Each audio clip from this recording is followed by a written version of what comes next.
So doctor Ritika, हमें बताइए what are the most common types of breast cancer? Most common symptom जो breast cancer का होता है वो एक पेनलेस लंप होता है। मीडिया में इतना ज़्यादा चर्चित है हिना खान का केस। होता तो बहुत कॉमन है, आप सुन के हैरान हो जाएंगे। क्या मेन को भी ब्रेस्ट कैंसर होती है? येस, सो या this is a very good question actually. अच्छा, कीमोथेरेपी से बहुत लोग डरते हैं बेसिकली। क्या ये बहुत ही ख़राब होती है? आप सुबह आओगे, सर्जरी होगा, नेक्स्ट दिन आप घर। तो आप अपने पेशेंट्स को मेंटली और इमोशनली कैसे टेक केयर करते तो हमारा 1-1.5 घंटा तो जाता है to keep every aspect, to counsel them properly. ऐसा बोलते हैं कि mammogram is radiation and it can lead to cancer, but I can tell you if you take a flight, उसमें जितना रेडिएशन मिल रहा है ना, that is more. Now a days इसको हम टाइप 1 कार्सिनोजन बोलते हैं। Means having 1 drop also.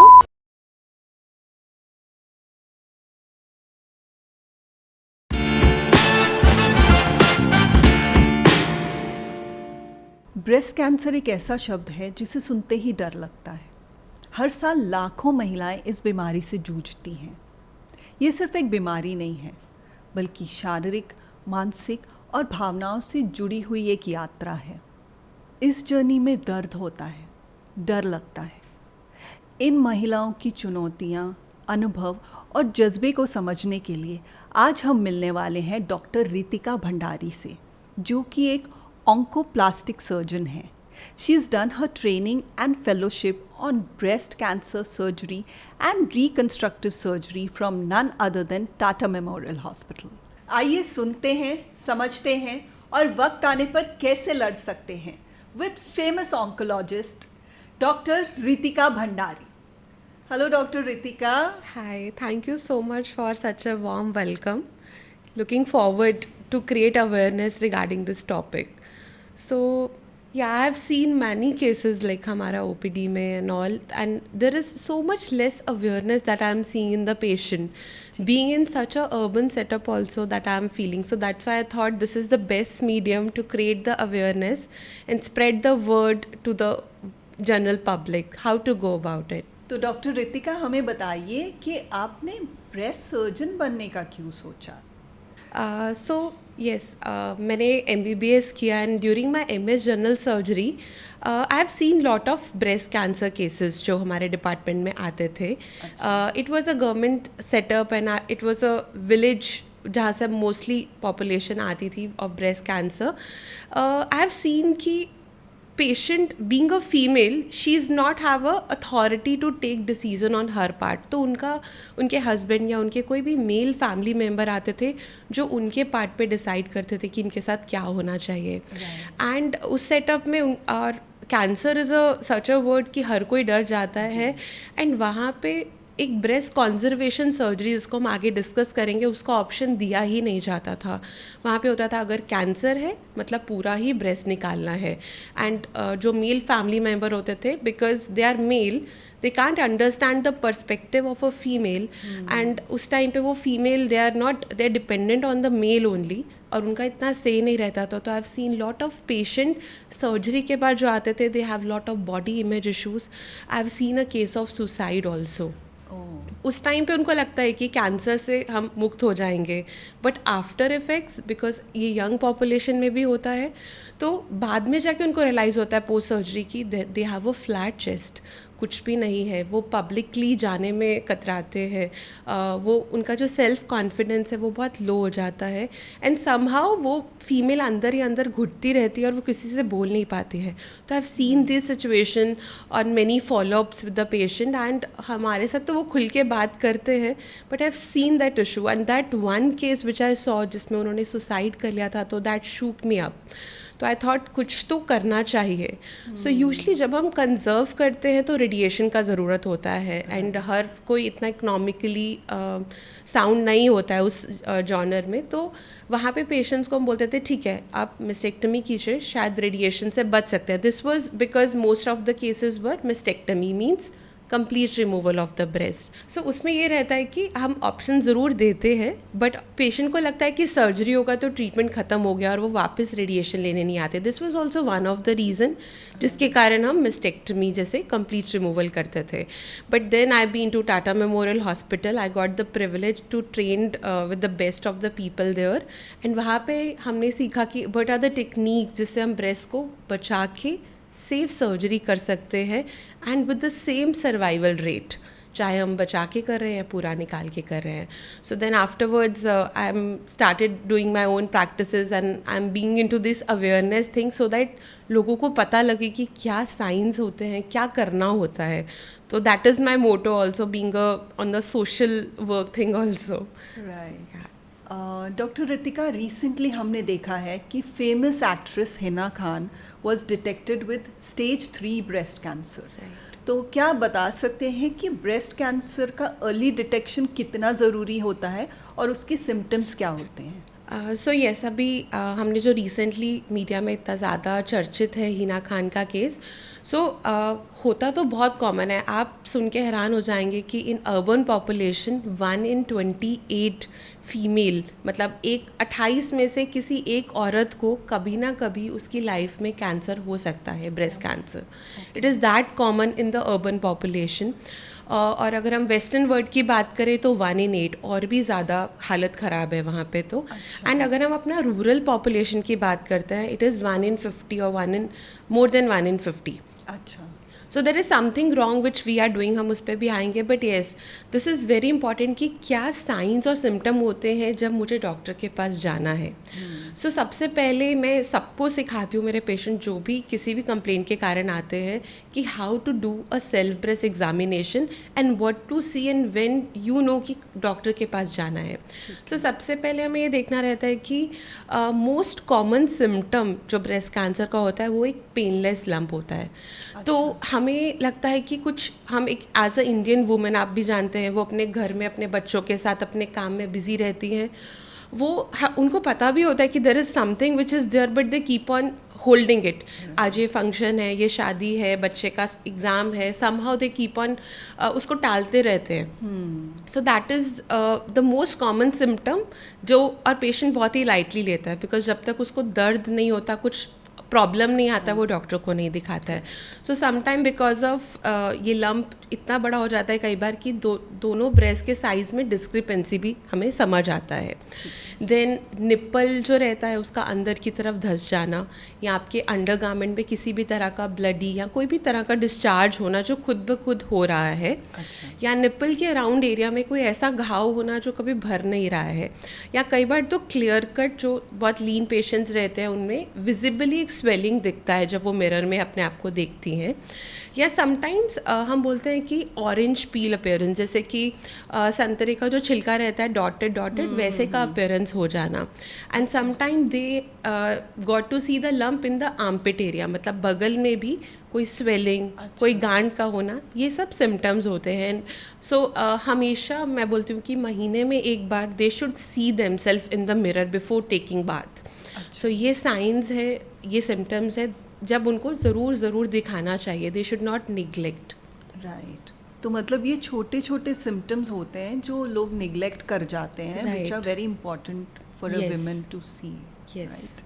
अच्छा, मुझे एक और बात पूछनी थी, क्या मेन को भी ब्रेस्ट कैंसर होती है? येस। सो या this is a very good question actually, because जब भी मैं फीमेल को ओपीडी में समझाती हूँ ना कुछ भी कि कैसे करना है, तो मेल जो रहते हैं वो या तो अपने फ़ोन में रहते हैं, इधर उधर देखते होते हैं, उनको लगता है कि हम ये मेरा आउट ऑफ कॉन्टेक्स्ट है, मेरा सिलेबस नहीं है, या मुझे मत पता है। But 1% there is a chance, means अगर हमारे पास 100 पेशेंट्स हैं, सो 1 will be a mail with a breast cancer. अच्छा। तो मेल में हम बोलते हैं रूडिमेंट्री ब्रेस्ट होता है, मतलब फीमेल में अगर हम देखेंगे तो ऑब्वियसली 100-200 टाइम्स ज़्यादा टिश्यू है, बट मेल में भी कुछ टिश्यू रहता है। And if there is a breast tissue there is a chance, but because the tissue is less तो the chance of breast cancer is also less. So उनमें भी बिल्कुल ये सेम साइंस रहते हैं, पेनलेस लंप, स्वेलिंग, और उनमें तो बहुत विजिबली दिखता है। अच्छा। So yes, main do get breast cancer, they should also, उनका मतलब at least they should know the science and symptoms. Okay.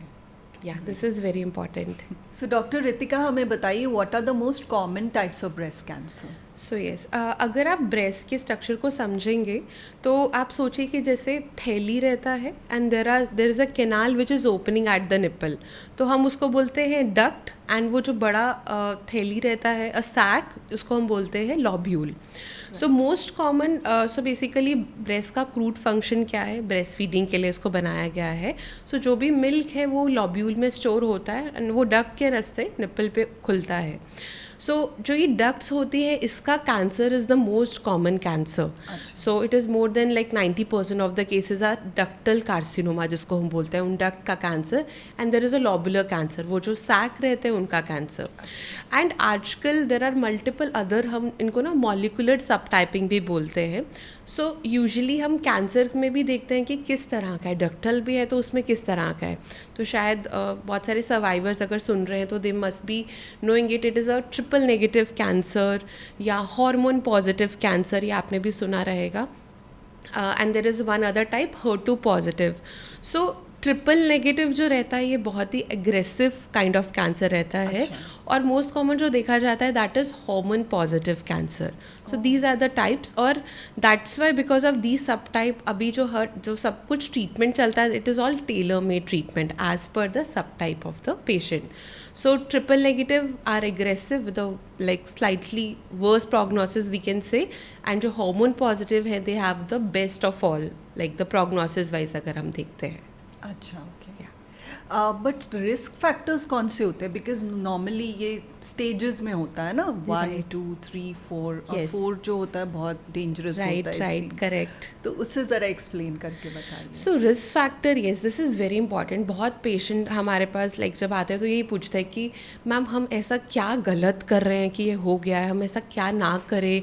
और उनके रिलेटिव स्पेशली वो पूछते हैं कि, तो मैं सबको ये बोलती हूँ कि आपका कोई गलती नहीं है. तो there are some risk factors, जिसको हम क्लासीफाई करते हैं मॉडिफाइबल एंड नॉन मॉडिफाइबल. मतलब कुछ चीज़ें हमारे हाथ में हैं और कुछ नहीं है. सो जैसे बीइंग फीमेल, वो आपके हाथ में नहीं है. So it itself increase the risk of breast cancer to 99%, 100% I will say. Means आप फीमेल है, ब्रेस्ट इशू है तो हो सकता है. जिन फीमेल्स में पीरियड्स जल्दी स्टार्ट होते हैं, लाइक 12 से भी पहले, 12 ईयर्स की एज से भी पहले होते हैं, एंड मेनोपॉज जिसको हम बोलते हैं पीरियड्स का बंद होना, वो 55 के बाद होता है. Right. So this is also risk factor, and ये आपके हाथ में नहीं है. अगर आपको कोई पहले रेडिएशन, एज इन कोई कैंसर पहले बचपन में हुआ है जिसके कारण रेडिएशन एक्सपोजर है, that will increase the risk of breast cancer. So these are the main things. And कुछ चीज़ें हैं जो हमारे हाथ में है, लाइक हमारा body weight, obesity, that is a very important risk factor जिसको हम कंट्रोल कर सकते हैं.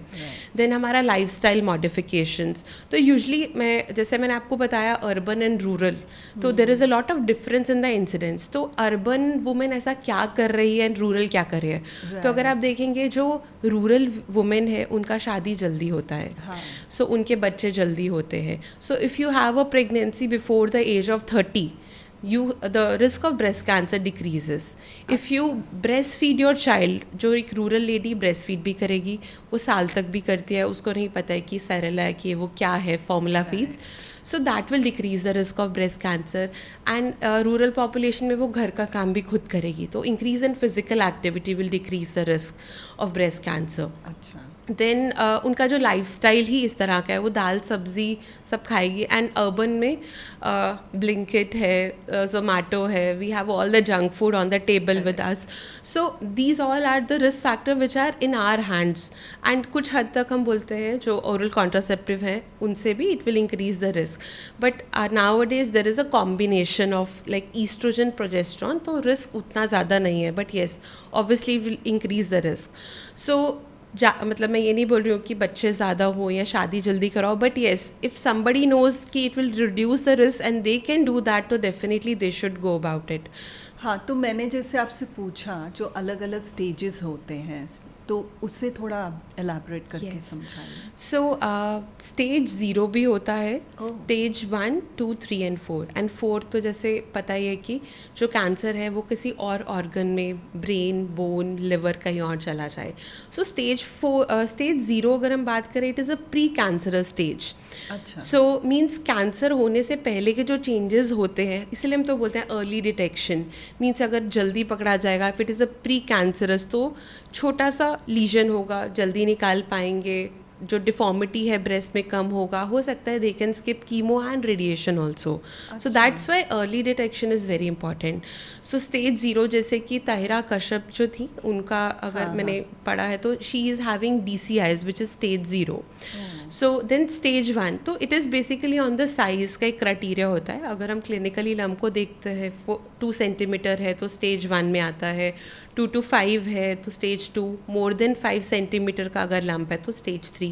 एंड सिमिलरली इसमें लिम्फ नोड्स का भी रोल होता है। तो स्टेज 1 में हो सकता है बहुत छोटा सा लिम्फ नोड, मीन्स जो आर्मपिट हमारा एरिया रहता है वहाँ पे there are some nodes which are there, which are in, सब में नोड्स होते हैं, उसमें कुछ इनलार्ज हो जाते हैं, या कई बार जो कैंसर सेल्स हैं वो नोड्स तक चले जाते हैं। सो स्टेज 1 में they are very small, stage 2 में दे आर पाल्पेबल, स्टेज 3 में भी मतलब there is more locally advance disease, and stage 4 is like वहाँ से कहीं और बॉडी में स्प्रेड हो गया है। सो टिल स्टेज 3 हम बोलते हैं इट इज़ क्योरेबल, हम उसको जड़ से निकाल सकते हैं। But once it is stage 4, so then हम सिर्फ पैलिएटिव ट्रीटमेंट करते हैं, मीन्स हम उसको जड़ से नहीं, ऐसा कोई ड्रग नहीं है जो जड़ से बीमारी को ख़त्म कर सके। So that's why early detection is the key. Correct. What are the myths and misconceptions about breast cancer? सो बहुत सारे लोग, मतलब ऑब्वियसली जो भी क्लिनिक पे आते हैं, दे हैव सम और the other thing in their mind, और वो पूछते हैं, they are very silly question, but yes we need to address them. So अगर मैं किसी को बोलती हूँ कि अब आपका ऐसा रिपोर्ट है कि हमें बायोप्सी करना पड़ेगा, तो then they are very much worried कि नहीं मैम, हमने तो सुना है बायोप्सी से ब्रेस्ट कैंसर हो जाता है। So biopsy is the first step. जब हमें पता ही नहीं है आपका किस टाइप का कैंसर है, जैसे मैंने आपको बताया हार्मोन पॉजिटिव, सो वो सब पता करने के लिए बायोप्सी इज़ मस्ट। हम इमेजिंग पे देख सकते हैं, हम क्लिनिकली पता कर सकते हैं, बट एग्जैक्टली वो क्या है, so biopsy will give the answer. So ये एक बहुत कॉमन है। देन कुछ लोग मुझसे पूछते हैं कि मैम हम इस तरह का अंडरगारमेंट पहनते हैं, हम ब्लैक अंडरगारमेंट पहन रहे हैं, या हम अंडरवायर पहन रहे हैं, सो उससे भी होता है। दिस इज़ मोस्ट कॉमन, मतलब डेली ही मैं सुनती हूँ। सो दिस इज़ ऑल्सो रॉन्ग। किसी भी तरह का उनको लगता है कि वो प्रेशर करता है उनके लिम्फेटिक पे एंड समहाउ इट डिवेल्प्स। सो हमारा lymphatic system is very good, ऐसा एक्सटर्नल प्रेशर से उसको कुछ फ़र्क नहीं पड़ता है। सो this is the most common method. And sometime they ask कि दिन में पहन रहे हैं हम अंडरगारमेंट, रात को भी पहनना ज़रूरी है, रात को पहनने से होता है। सो अंडरगारमेंट किसी भी तरह का, किसी भी कलर का जो भी आप पहन रहे हैं, it is nowhere related to the disease और द ब्रेस्ट कैंसर। सो आप, it's up to you, whatever is comfortable to you आप पहन सकते हैं। तो these are the common things which I usually heard from the patient, and very common I will say. Doctor हमें बताइए कि हमें कब से स्क्रीनिंग शुरू कर देनी चाहिए, मतलब कब से हमें अपने टेस्ट करवाने शुरू करने चाहिए ब्रेस्ट कैंसर से रिलेटेड? राइट।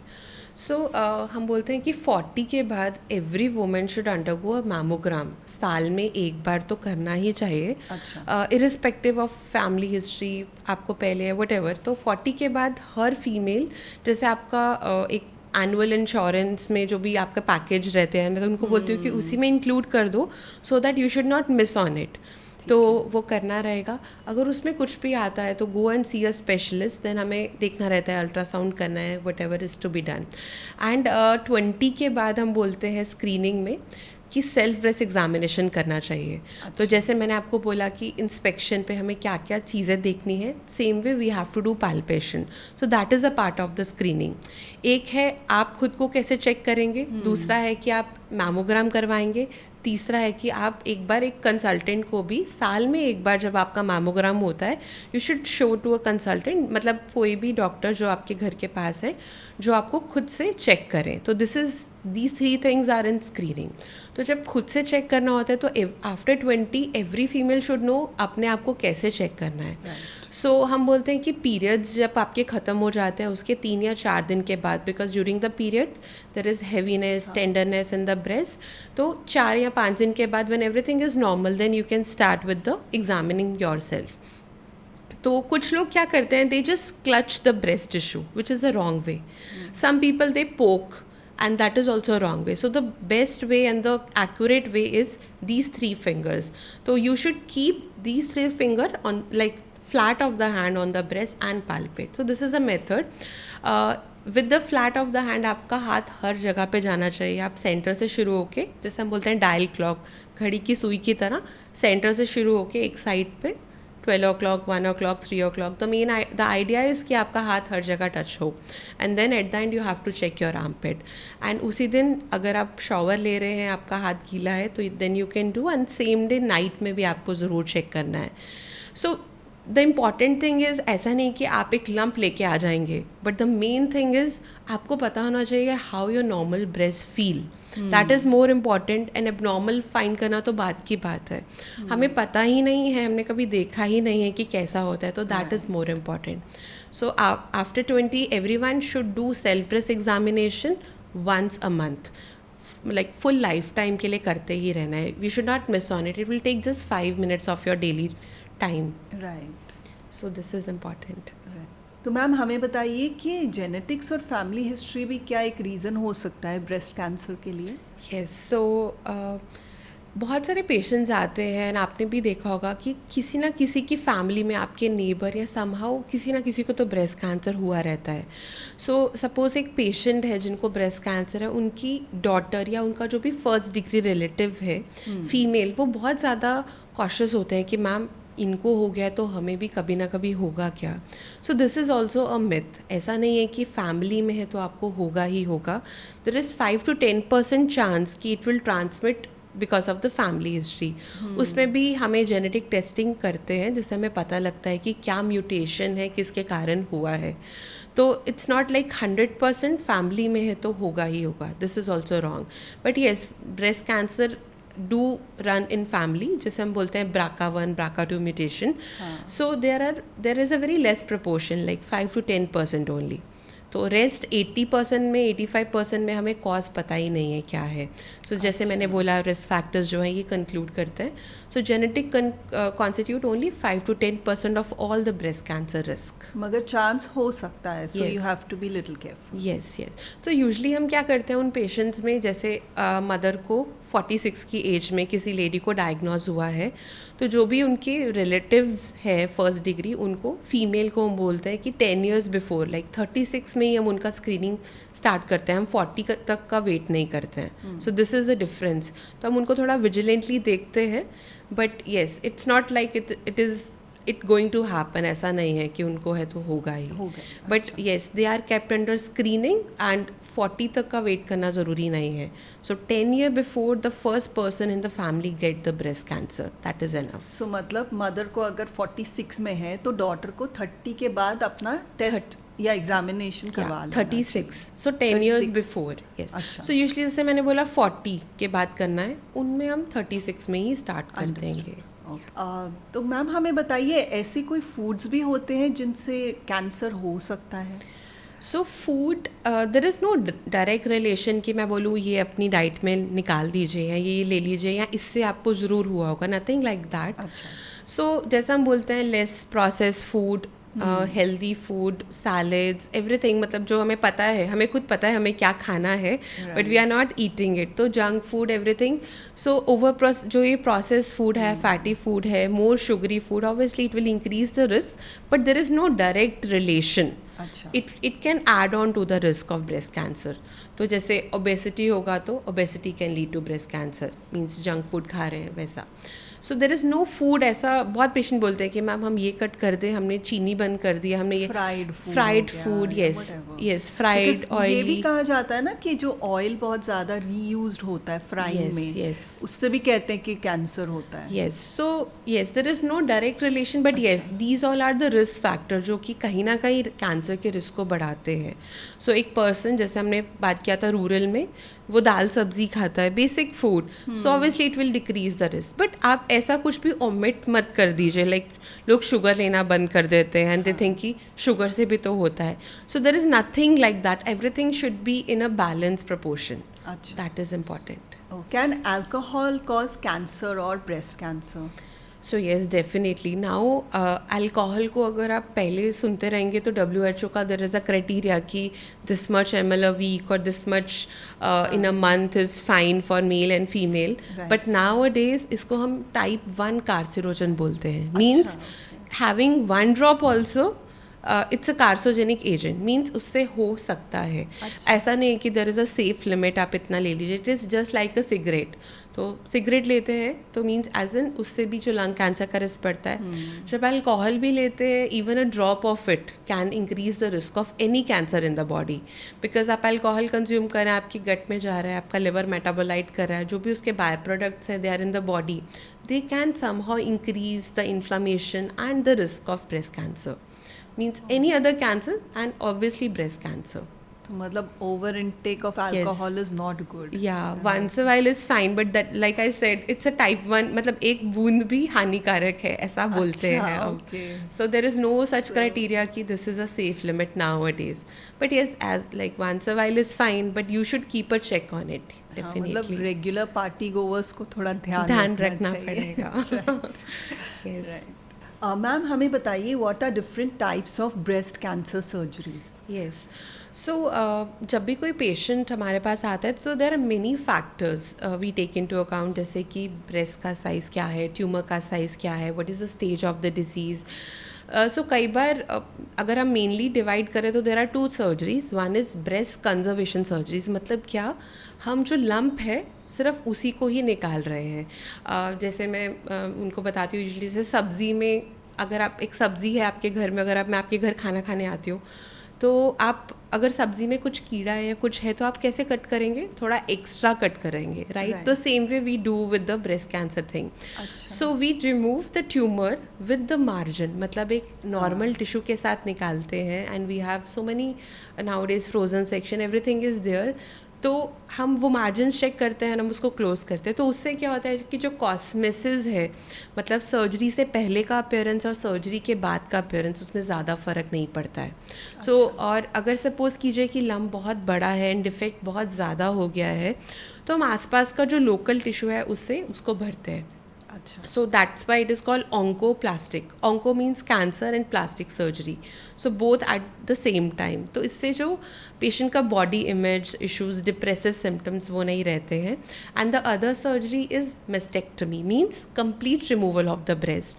सो कई कुछ केसेस में in 70% we can actually conserve the breast, but in still 25-30% of the cases हमें पूरा ब्रेस्ट निकालना पड़ता है. तो हमारे दिमाग में oncology is the first thing. कॉस्मेसिस ठीक है, हम बाद में भी रिकॉन कर देंगे, इम्प्लांट डाल देंगे, कुछ कर देंगे, बट पेशेंट ऑन्कोलॉजिकली सेफ होना चाहिए. तो दैट इज़ इम्पॉर्टेंट. तो now there are multiple studies जो बताती हैं कि दोनों तरह की जो सर्जरीज है दे आर सेफ, एंड दोनों में जो ओवरऑल सर्वाइवल है पेशेंट का that is also same. So both are safe. जब भी आपका डॉक्टर रिकमेंड करे, go with that surgery. And sometimes हम जब पूरा ब्रेस्ट भी निकालते हैं तो we have the option of whole breast reconstruction. मतलब उसको फिर से पहले जैसा बनाना, जिसमें हम बॉडी का फैट, पेट का फैट यूज़ करते हैं या हम इम्प्लांट्स यूज़ करते हैं. तो दिस इज़ ऑल्सो डन. तो अभी वो सब नहीं रहा है कि it is a flat chest और something. Now there are multiple advances जिससे हम गुजरते हैं. एंड मैं आपको ये भी बताना चाहूँगी कि आजकल हम जो हमारा लिम्फ नोड, जैसे मैंने बोला, जो बगल में रहता है, पहले के ज़माने में हमें वो भी पूरा निकालना पड़ता था. सो पेशेंट को आर्म में स्वेलिंग और ऐसी सारी कंप्लेंट्स आती थी.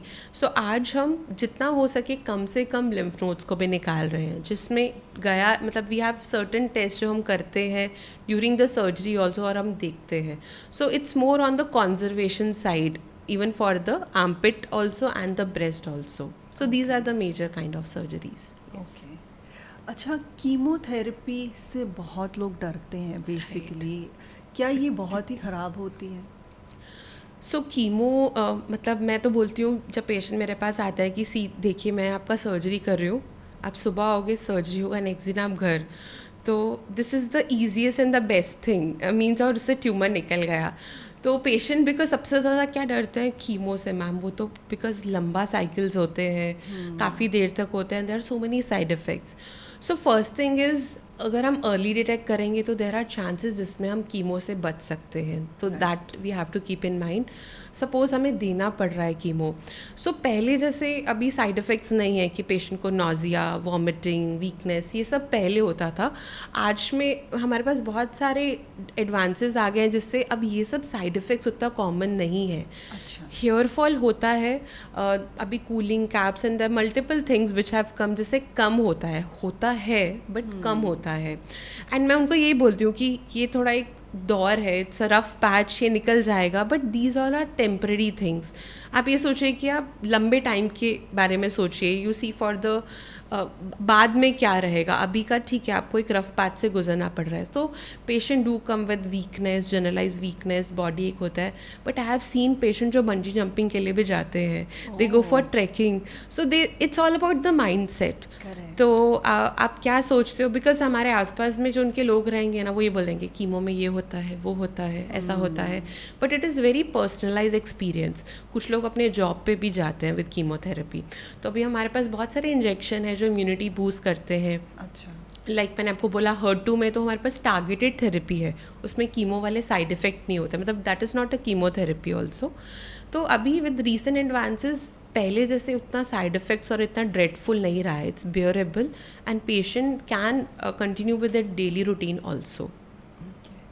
सिंस हम फीमेल्स और ब्रेस्ट कैंसर की बात कर रहे हैं, तो हेयर फॉल एक बहुत कॉमन चीज़ होती है आफ्टर एनी सर्जरी. राइट. लेकिन कीमो या कैंसर में बहुत ज़्यादा हेयर फॉल होता है. यस. तो इसके क्या रीजंस होते हैं? सो बेसिकली कीमोथेरेपी क्या करता है और कैंसर क्या करता है. Cancer is uncontrolled cell death, right. मतलब एक सेल है, 1 से 2, 2 से 4, और वो बढ़ते जा रहे हैं. तो हमारी बॉडी में आप सोचिए कि कोई इन्वेड कर गया ऐसा सेल, मतलब एक टेररिस्ट आ गया और हमें पता ही नहीं है कि टेररिस्ट आ गया और वो अपना झुंड बढ़ा रहा है. तो सेम इज़ द कैंसर. तो basically these are rapidly dividing cells. तो कीमोथेरेपी क्या करता है, जो भी हमारी बॉडी के रैपिडली डिवाइडिंग सेल्स हैं उन पे काम करता है. इसलिए आप देखेंगे हेड टू टो सब चीज़ों का, लाइक स्किन में there is a rapidly dividing cell, उन पे काम करेगा. कीमोथेरेपी को ये नहीं पता कि ये कैंसर सेल है या नहीं है. It acts on all the cells of the body. तो हमारा नेल, हमारा म्यूकोजा, बकल म्यूकोजा, हमारे बाल, ये रैपिडली डिवाइडिंग है, इसलिए वो इन सब पे काम करता है. इन सब के साइड इफ़ेक्ट्स आते हैं, लाइक स्किन का कलर चेंज होना, नेल में पिगमेंटेशन, ओरल कैविटी में ulcers, hair fall. So it act on दो सेल्स. लोगों का फोकस हेयर फॉल पे ज़्यादा जाता है बिकॉज बहुत विजिबल रहता है, आईब्रोज. सो अभी बेसिकली हर चीज़ को वो अफेक्ट करता है. Yes, it affect head to nails, everything. जो भी सेल रैपिडली डिवाइडिंग है, लाइक जो फीमेल्स हैं उनके मेंस्ट्रुअल साइकिल्स, उन पे भी इफेक्ट करता है. तो जो यंग फीमेल्स होती हैं, कई बार हम उनकी ओवरीज को सप्रेस कर देते हैं, सुला देते हैं. तो अगर वो सोया हुआ सेल है उस पर वो काम नहीं करेगा, तो उनकी फर्टिलिटी प्रिजर्वेशन के लिए हम ऐसा काम करते हैं. So here fall is a topic, but मैं उनको ये बोलती हूँ कि आप ये सोचो जब आपके बाल वापस आएंगे, हो सकता है इससे अच्छे आए, हो सकता है कर्ली आए, कि इनके वाइट है उनके ब्लैक आते हैं. तो I use to tell them these कि मेरे एक पेशेंट का ऐसा था. तो yes, it is difficult, obviously एक बॉडी इमेज है, but I tell them to wear some fancy scarves और विग्स भी आ गई हैं. यस. तो या ये सब वो करते हैं. क्या करें, मतलब थोड़ा कम हो सकता है बट होता तो है. There is nothing we can stop. Doctor Ritika, कोई ऐसी पेशेंट स्टोरी है जो आप हमारे साथ शेयर करना चाहेंगी? यस. So actually 2. सो एक पेशेंट थे, I was also train in max Delhi also. तो जब मैं वहाँ पे थी तो एक लेडी थी जो प्रेग्नेंट थी, and during her pregnancy she got breast cancer during her second trimester, मतलब 5th और 6th मंथ में उनको पता लगा था. तो that pregnancy was also very crucial for her. And वो बहुत अच्छी सिंगर थी, वो गाना बहुत अच्छा गाती थी, प्रोफेशनल नहीं थी, but yeah she use to sing very sweetly, मतलब हमने बहुत बार उनका सुना है. तो when she came to me, तो she was diagnose, and then हमने देखा कि क्या कर सकते हैं. तो यूजली फर्स्ट ट्राइमेस्टर निकल जाता है, it is safe, because first trimester में हम कुछ ड्रग्स नहीं दे सकते हैं, सर्जरी नहीं कर सकते हैं, कुछ नहीं कर सकते हैं. But yes, after second and third, we can still do something for the patient. सो उनके केस में हमने पहले उनको कीमोथेरेपी जो है वो स्टार्ट किया था during the second trimester, and after the pregnancy she delivered also, सब कुछ बहुत अच्छा रहा, and then we did surgery for her. तो उस टाइम पे हमने उनका कंप्लीट ब्रेस्ट रिमूव किया था, उनका डिसीज़ ऐसा था, and she was very keen on conservation and reconstruction, जो हमने बाद में एक ऑप्शन रखा था. सो वो पेशेंट जब थे अपनी, मतलब उनके हस्बैंड आते थे और वो आते थे, एंड देवर, हम टेंस होते थे, but they are, I don't know कहाँ से वो इतना पॉजिटिविटी लाते थे, but she was very positive कि नहीं मैम मैं तो ठीक हो जाऊँगी and my child will be like this. तो हमने बहुत ज़्यादा उनके साथ काउंसलिंग सेशंस भी किए, एंड बाद में अभी वो फॉलोअप के लिए आती थी, तो she has a very small kid, तो वो भी अब गाता है. तो वो जब आता है तो he use to sing in the OPD. तो शी सेड कि इट जस्ट ट्रांसमिट्स, एंड अभी फिर उन्होंने अपना ब्रेस्ट रिकॉन का भी सर्जरी वापस से करवाया था, तो now she looks the same. So that stuck in my mind, like she been through, मतलब खुद पे तो आता ही है cancer, but she was pregnant at that time, तो that thing shoot me. And one my patient, she, उनका मैं अपना जो जर्नी है ज़रूर अपने जो भी सोशल मीडिया का या जो भी वर्क रहता है उसमें ज़रूर प्रोजेक्ट करती हूँ, ताकि लोगों को पता लगे कि क्या होता है. तो उनका नाम पूजा है, and she is a beautician by profession. तो एक ब्यूटिशियन के लिए उनके बाल और ये वो, and she herself is some skin specialist and something she has done. तो she is into that industry. तो जब उनको पता लगा, तो when she came to us, उनको पता लगा कि कीमोथेरेपी है, ये साइड इफ़ेक्ट है. तो शी आस्क्ड मी कि मैम कि क्या मैं अपने बाल पहले ही निकाल देते हैं, कि हेयर लॉस होगा तो क्या करें. तो उनके ही मतलब सैलून में देयर इज़ अ पर्सन, उनके हस्बैंड ने भी शेव किया, ही गॉट मतलब himself shaved because of her, ताकि उनको ऐसा ना लगे कि शी इज़ डिफरेंट. तो दैट थिंग स्टिक, मतलब फैमिली का support is very important. And one of their, I think वहाँ पे काम करते थे, he was also very much in, मतलब उनको भी बहुत दुख लगा, he also got himself shaved. सो बाद में अभी तो वो है, उनका surgery, everything is smooth now, she is a motivator and she goes everywhere, and basically they are champions, they are survivors. So हमें बोलना बहुत आसान है, बट जो उस पीरियड से गुजर रहा है and how they take it, that is very important. तो that is something that shook me up, like कि ऐसे कैसे बाल लोगों को बहुत प्यारे हैं, तो बिना किसी कारण से, तो ऐसा भी कुछ लोग करते हैं, they remove before only, and वो अपने बालों का बनाते हैं. But yes, these two patient, I think मैं इनको कभी नहीं भूलूंगी अपनी लाइफ में, एंड मैं इनका ही एग्जाम्पल देती हूँ बाकियों को भी, कि देखिए ऐसा भी होता है. So it's all about the mindset. But मुझे आपसे ये पूछना था कि जब भी प्रेगनेंसी के वक्त कैंसर डिटेक्ट होता है, तो can the mother breast feed the child? Yes, so after, so it obviously depends कि किस तरह का सर्जरी कर रहे हैं, एक ब्रेस्ट में है, दोनों ब्रेस्ट में है, ये डिपेंड करता है. And yes, after the surgery, because बहुत बार क्या होता है कि जब हम लंप और वो निकाल रहे हैं, तो बहुत सारा जो मैंने आपको बताया ना, duct and lobule system disturb हो जाता है. तो it is very difficult for the person also. तो फिर भी हम ट्राई करते हैं कि वहाँ से वो पंप करे, बट ऐसा नहीं है कि उस ब्रेस्ट में, if she is operated, everything is done, she can do the breast feeding. But yes, if she is undertaking chemotherapy and all, तो वी मतलब उसमें हम बोलते हैं कि नहीं, फॉर्मूला फिल वो सब देना रहता है.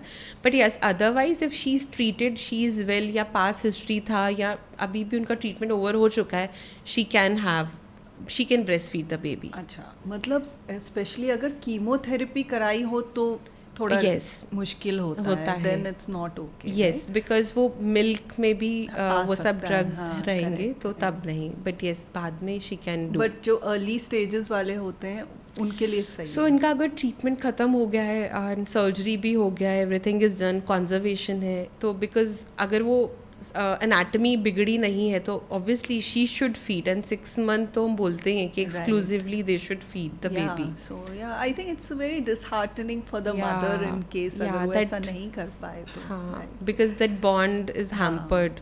करेक्ट. तो उनको भी गिल्ट रहता है, but most of the cases में वो कर पाते हैं, because usually luckily it's unilateral, maximum time एक ही ब्रेस्ट में होता है, तो with the other breast usually they do. Yes. तो आप अपने पेशेंट्स को मेंटली और इमोशनली कैसे टेक केयर करती हैं? सो दिस इज़ मतलब वेरी डिफ़िकल्ट एक्चुअली मतलब हर एक पेशेंट का दे मतलब एक जो मेरा काउंसलिंग फर्स्ट सेशन जब भी मैं उनसे मिलती हूँ तो हमारा 1-1.5 घंटा तो जाता है to keep every aspect to counsel them properly and luckily I say भगवान करे किसी को मत हो breast cancer but this is the most forgiving cancer मतलब इसमें जो प्रोग्नोसिस है that is the best among all. अच्छा। तो ऐसा नहीं है कि कैंसर है तो it is a death sentence. मैं सबसे पहले ये बोलती हूँ कि it is curable. I have seen patient जो स्टेज 4 में भी है, ट्रीटमेंट ले रहे हैं और वो 20-20 साल के बाद भी फॉलोअप पे आते हैं। अच्छा। सो इट्स नॉट लाइक कि this is the end of the life और it is a death sentence, ऐसा नहीं है बिकॉज अभी इतना कुछ आ गया है। Like we have so many advances हम डिस्कस करेंगे जिसके कारण the prognosis, the survival, everything has improve. तो पहली चीज़ तो मैं उनको ये बताती हूँ कि आप बिल्कुल ठीक हो जाओगे, ये हम जड़ से बीमारी को निकाल सकते हैं बॉडी से। एंड सेकेंड थिंग मैं हमारे पास क्या रहता है, जो ये पेशेंट्स ठीक होते हैं they are the champion survivors, so we have a support group also. अच्छा। तो हम उनको व्हाट्सएप पे या कैसे भी इंगेज करते हैं एंड वी हैव मंथली और सम सेशंस हम लेते हैं। जैसे आपने पूछा ना हेयर फॉल है, तो ऐसे ही पेशेंट्स के भी बहुत सारे डाउट्स रहते हैं, तो we ask the expert to come and give a talk to the patients. So जब एक पेशेंट जो ट्रीट हो चुका है और बिल्कुल ठीक है, वो दूसरे को बताता है कि देखिए ऐसा ऐसा ऐसा होगा, तो मेरे से भी ज़्यादा वो एक इम्पैक्ट क्रिएट करते हैं पेशेंट के ऊपर। तो we have a very good support group और उसमें वो यही सब डिस्कस करते हैं कि हमारी जर्नी कैसे थी, डोंट वरी ये भी निकल जाएगा, या what ever their journey is, या जो भी वो अप डाउन से गुजरते हैं, तो they discuss with them because उनको पता है कि इनको भी वो बीमारी था, नाउ शी इज़ वेल। और तो वो बहुत ज़्यादा एक इम्पैक्ट डालता है। एंड अदरवाइज ऑल्सो मतलब हमारा there is a psychology also, मतलब रहते हैं, वो भी काउंसलिंग करते हैं। और बहुत कम पेशेंट है, मैंने देखा है जो पेशेंट है ना, दे आर वेरी स्ट्रॉन्ग। जब उनको होता है दे नो कि ठीक है अभी मुझे ठीक होना है, बताइए क्या करना है। बट जो रिलेटिव्स होते हैं ना, वो बहुत वीक होता है। मतलब this is very much obvious but I have scene relative ज़्यादा घबराया होता है। वो बोलता है प्लीज़ पेशेंट को मत बताओ, ये मत करो, ऐसा मत करो। बट मैं बोलती हूँ कि ये कोई एक दिन या 2 दिन का ट्रीटमेंट नहीं है, या कुछ एक हफ्ते में दवाई लेके नहीं ठीक होगा, ये बहुत लंबा है। तो 1-on-1 counselling is very important and I keep them updated कि मतलब हम बहुत सारे टॉक्स भी करते हैं। और मैं उनको, जो सर्वाइवर्स हैं, they are the best motivators actually. उनसे ज़्यादा कोई अच्छा नहीं बता सकता उस पेशेंट को। तो support groups really help. And I also have a goody bag जो मैं उनको देती हूँ when they got treated and when they come also. तो I have a seed paper with me, तो आई टेल देम कि sow this, and because treatment चलता है 7-8 महीने, तो मतलब वो एक बड़ा प्लान बन जाता है। तो patient also remembers, they use to click pictures and send me कि ma'am we are healing with this plant also, we are healing. तो that creates a very positive impact on them. But yeah, it is counseling which is important. पर क्या सब treatment को काफ़ी लंबा time लगता है? सो जैसे मैंने बोला कि if it is detected early, कुछ ऐसे केसेस हैं जैसे मैंने बोला प्री इन्वेजिव स्टेट में, जिसको हम DCIS बोलते हैं, डक्टल कार्सिनोमा इन सीटू, मतलब कैंसर नहीं है, कैंसर से जस्ट पहले वाला स्टेज, उसमें वी कैन स्किप कीमो। तो surgery is a single day procedure. आज आए, सर्जरी हुआ, next day morning they can go home and they can do their daily activities. मैं खुद से उनको जाके शोल्डर एक्सरसाइजेज वो करवाती हूँ। They are mobile like 4 hours after the surgery only. उन केसेस में कीमोथेरेपी नहीं गया तो उनका जो ट्रीटमेंट है वो इतना प्रोलॉन्ग नहीं गया, and in some cases radiation से भी वो बच जाते हैं। एंड इन स्टेज 1 ऑल्सो, जैसे कुछ केसेस में जो हार्मोन स्ट्रांगली पॉजिटिव हैं, उनमें भी हम कीमोथेरेपी नहीं देते हैं। And so these all things, मतलब it's all about early detection, कितना जल्दी वो लंप लेके आ रहे हैं। तो मतलब स्टेज 1 में भी 2 महीने के अंदर आप? So yes, it also depends. So जैसे ट्रिपल नेगेटिव है, HER2 पॉजिटिव है, उनका क्या साइज़ है, सो उनमें वी कांट स्किप। तो biology also plays a role. But या देर इज़, मतलब लॉबुलर कार्सिनोमा जैसे मैंने बोला, उसमें कीमोथेरेपी हैज़ लेस रोल। तो समहाउ उन पेशेंट्स में कीमोथेरेपी नहीं रहता, तो सर्जरी के बाद they just recover in like 2 weeks और सो। एंड देन रेडिएशन भी होता है, radiation therapy, which is nothing but जैसे एक एक्सरे होता है वैसा रहता है। तो वो एक 1 month का चलता है साइकिल। सो अगर कीमो ना लगे तो ऑब्वियसली काफ़ी जल्दी उनका ट्रीटमेंट ख़त्म हो जाता है and then they keep on following us, मतलब वो फॉलोअप पे आते रहते हैं, वैसा है। बट ऑन एन एवरेज कितना टाइम लगता है? सो अगर आप एक उसमें भी there is a targeted therapy जो मेंटेनेंस चलता है 1 साल, तो इट्स जो जैसे मैंने बोला biology it is very different. अच्छा, अगर हार्मोनल थेरेपी ले रहे हैं तो 10 साल तक, हम कईयों में 5 to 10 years तक भी वो चलता है। That is only a tablet जो उनको लेना है, बट या अच्छा। That is a part of the treatment. So on an average अगर आप बोलें तो मे बी 8 to 9 months हम बोल अच्छा, सकते हैं। इट्स अ उतना लॉन्ग time तो पीरियड। लगता ही है। Yes, Okay. डायग्नोज होता है, पहले कीमो देना है, सर्जरी है, रेडिएशन, एवरीथिंग, तो या इट विल टेक टाइम। कुछ बायोलॉजीज में तो देर इज़ मेंटेनेंस, जैसे टारगेटेड थेरेपी आ गया है आजकल, means that drug will directly hit on that particular cancer cell, तो उस पर बाकी सब साइड इफ़ेक्ट नहीं होते हैं। सो अगर वो ऐसा बायोलॉजी होता है वो बहुत अच्छा है पेशेंट के लिए, बट उसको हमें 1 year तक देना पड़ता है। बट ऐसा नहीं है कि पेशेंट इज़ मतलब घर पे बैठे हैं, ऐसा नहीं है। कीमो के साइकिल्स में भी देयर इज़ अ गैप, 2 से 3 हफ्ते का या 2 हफ्ते का। सो ऐसा नहीं है कि वो घर बैठे हैं और वो कुछ नहीं करें, they are doing the daily activities. लोग जॉब पे भी जाते हैं। Even during radiation I tell my patients कि घर पे बैठने का ज़रूरत नहीं है, no need for any leave. Radiation अंदर जाने के बाद it's only 2 to 3 minute session आप करवाइए। एंड लोग, बिकॉज इतनी देर तक उनको भी फाइनेंशियली भी they are very much worried कि जॉब चला जाएगा ये वो, तो ऐसा ज़रूरत नहीं होता है। तो treatment is long but they can do the daily activities also, their work balance, जो लाइफ बैलेंस रहता है।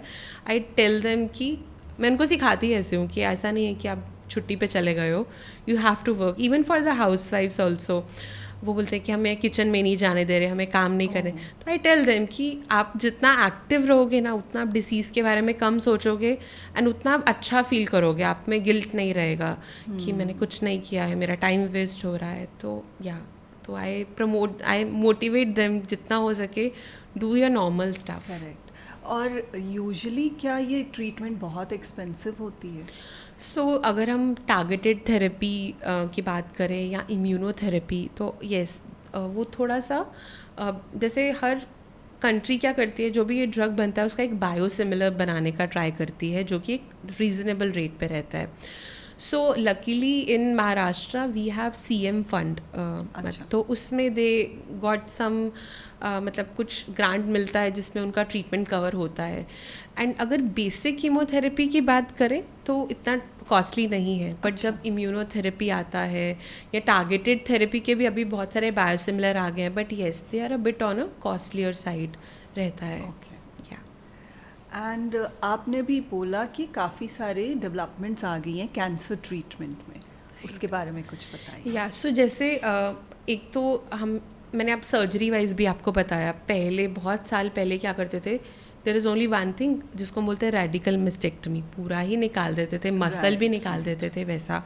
सो अभी हम कॉन्जर्वेशन में चले गए हैं। अभी एक्जिला में अगर हम आर्मपिट के लिम्फ नोड्स की बात करें, उसको भी हम कंजर्व करने की कोशिश कर रहे हैं। अभी हमारे पास कुछ ऐसे टेस्ट आ गए हैं जो हमें बताते हैं कि इस पेशेंट में कीमोथेरेपी देने का फ़ायदा है या नहीं। सो देर आर सम टेस्ट जिसमें सपोज उनका ऐसा स्कोर आता है कि इसमें कीमोथेरेपी नहीं देना है, तो वी कैन स्किप कीमोथेरेपी, ऐसा पहले नहीं था। अच्छा। सो ये सब आ गया। एंड देन अगर ट्रिपल नेगेटिव है तो there is a role of immunotherapy, जिसमें आपका खुद का immune system, basically it's all about immunity. So cancer से आपको लड़ना है तो आपका इम्यून सिस्टम स्ट्रांग होना चाहिए। तो कीमोथेरेपी कैंसर सेल्स को मार रहा है, बट इम्यूनोथेरेपी आपके इम्यून सिस्टम को स्ट्रांग कर रहा है to fight with those cancer cells. So they are on a bit costly side, but yes immunotherapy has a role. Then targeted therapy, जैसे मैंने बोला कीमोथेरेपी सब सेल्स को मार रहा है, targeted as the name suggest it's hitting on that particular target, तो बाकी सब साइड इफ़ेक्ट्स पेशेंट को नहीं होते हैं। तो these are the recent advances which we are seeing. And अभी तो there is some research which is ongoing, जिसमें वो बोल रहे हैं कि सर्जरीज को भी हम स्किप कर सकते हैं आने वाले टाइम में। अगर सपोज कीमोथेरेपी देते हैं और वो ट्यूमर पूरा चला जाता है, so then they are taking like biopsy में जैसे हम कुछ कुछ पार्ट निकाल के चेक करते हैं, ऐसा ही वो देखते हैं। And if there is nothing तो दे आर थिंकिंग कि हम इतना बड़ा सर्जरी क्यों कर रहे हैं, we can do that, but it's very debatable. उसमें रिकरेंस बहुत देखा गया, but yes this is something which is ongoing research which is there. Yes. Wow. But हमें निकाल देंगे, मतलब I should not be telling this, what are we suppose to do.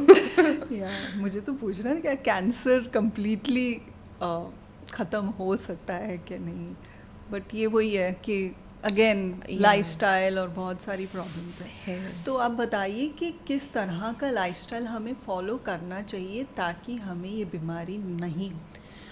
सो पता तो हम सबको है एक्चुअली कि क्या करना चाहिए। सो जैसे मैंने बोला वेट रिडक्शन, तो आप दिन में 30 to 40 मिनट्स एक ऐसा एक्सरसाइज कीजिए जिसमें आपको थोड़ा स्वेटिंग हो रहा है। आपका जो डाइट्री हैबिट्स है, process food, fatty foods, correct. Fried foods, वो नहीं लेना चाहिए। शुगरी ड्रिंक्स जो आती हैं वो आपको नहीं लेनी चाहिए। यू शुड बी, मतलब आप सोचिए एक रूरल वुमेन क्या क्या कर रही है, वैसा आप लाइफस्टाइल अपनाइए। कपड़े आप वेस्टर्न जैसा पहनिए, but have the mindset of a rural person. Correct. She is doing more of activity. आप स्टेयर्स लीजिए, लिफ्ट मत लीजिए। These are the small small steps, and the most important is the screening. जैसे मैंने बोला, they should know how to do a self breast examination and mammogram and all. That is important.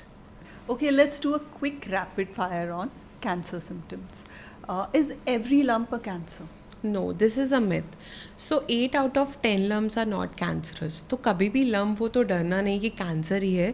There are so many other reasons which can happen in the breast, which तो there is only 2 or 1 cases in 10 जो आएंगे cancer के साथ. Okay. Can mammogram lead to cancer? So no, this is also wrong, because ऐसा बोलते हैं कि mammogram is radiation and it can lead to cancer, but I can tell you if you take a flight, उसमें जितना radiation मिल रहा है ना, that is more, and if you go in general outside, तो जितना हमें atmosphere से मिल रहा है, that is more than a mammogram. अच्छा. तो it will not cause cancer, it will help you diagnose the disease early. Okay. Deodorant से क्या कैंसर हो सकता है? No, this is also a myth. सो वही उनको लगता है कि लिम्फैटिक में देयर इज सम ब्लॉकेज या वो चला जाता है, वो करता है, तो this is also a myth. No deodorant, there is no study at present जो प्रूव करे कि deodorant can cause breast cancer. Can caffeines cause cancer?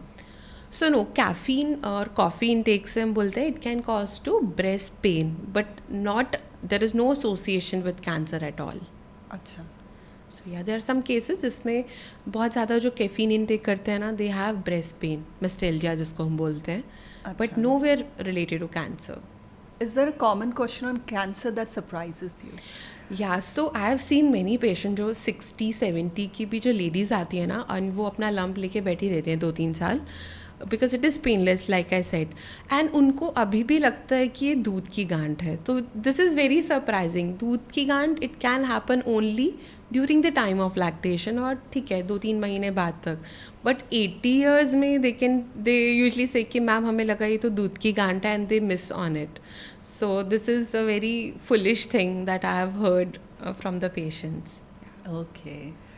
So yeah, thank you so much doctor Ritika, हमें एनलाइटन करने के लिए। आपने हमें बहुत सारी चीज़ें बताई कैंसर और ब्रेस्ट कैंसर को लेकर, क्या क्या सिम्टम्स होते हैं, क्या क्या चीज़ें हमें फॉलो करनी चाहिए उसे प्रिवेंट करने के लिए, किस तरह की सर्जरीज़ की जाती हैं, और ये भी कि लोगों को इससे डरना नहीं चाहिए।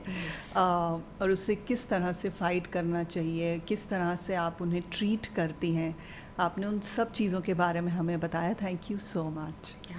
Thank you so much for the opportunity, and thank you so much for taking this topic, because this is so important, and Right. I hope with this medium we can reach to maximum people, Right. and people should start doing self breast examination. That is my main motto. They should know the importance, and they should implement it. So yeah, Yes. this is very important. Thank you so much. Thank you. So दोस्तों, ये थी हमारी मुलाकात doctor Ritika के साथ, जो एक breast cancer oncologist हैं। इनके साथ बात करते हुए हमने बहुत सारी बातें डिस्कस की ब्रेस्ट कैंसर को लेकर, या कैंसर की किस तरह से ट्रीटमेंट की जाती है, क्या सिम्टम्स होते हैं। आज का हमारा ये एपिसोड आपको कैसा लगा हमें ज़रूर लिखिए, कमेंट कीजिए। आपकी कोई भी क्वेश्चंस हैं ब्रेस्ट कैंसर को लेकर, हमें ज़रूर पूछिए। हम उसे will be more than happy to answer all your questions, and most importantly do not forget to like, share and subscribe to Pod Talk with Ekta. Thank you.